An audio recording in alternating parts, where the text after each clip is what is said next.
Junior high, I got involved in, theater. I mean, I never thought being on this side of it would be my future, but I just knew that I loved stories and I loved people and I loved art. And so in junior high, I played bass guitar in a couple cover bands, did the theater thing.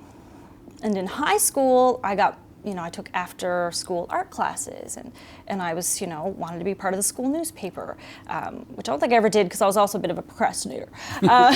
So I didn't do that. But and in high school in Lewisport Collegiate, which also holds a very special place in my heart because of Come From Away. Right, well that must have been a wild experience to be a teenager and watch your gym in your school get transformed into a kind of quasi-hospitality triage center for wrecked emotions and high stress levels. What are your memories from 9/11 actually living there? That was wild because I was in grade 10 or 11. And I remember when I found out about 9/11 actually happening, everyone was into their respective homerooms, and rolled in the big TVs, and up on the monitors we saw, the World Trade Centers fall. Wow. And I was in biology class, and we were learning about, it's funny you remember, the mitochondrion of the cell. I remember that was the unit we were working on.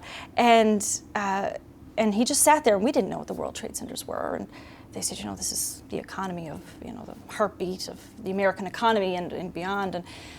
And that was that. And then you kind of went home, and it was a bit solemn. You didn't quite know how to process it, I think, at such a young age. And then it was like that next day, all of a sudden we show up and we can't go to gym.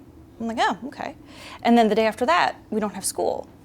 And then we're asked to bring supplies to the school, to Lewisport Collegiate, toothpaste, anything at all, like for babies, baby formula, diapers, whatever we had that was unused, to bring. And so we did, and I remember we were in class for a period of time while they were in the gym, because I remember the cots and everything. Wow. And you look back and you're like, as a teenager, you're kind of in your own self-absorbed world, right? I don't think I realized the magnitude of that moment until everyone left.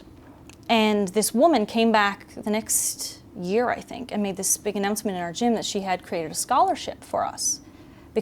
And her story is actually depicted in the Come From Away musical, where the hat is going around and it's a different character, it's a male character that they use, but dropping money in a hat on a Delta flight. But that was for Lewisport Collegiate. And that is still, it's worth, I don't know, a couple million now, and everyone who gets over 90 in grade 12 gets some of that money. It's just grown and grown and grown.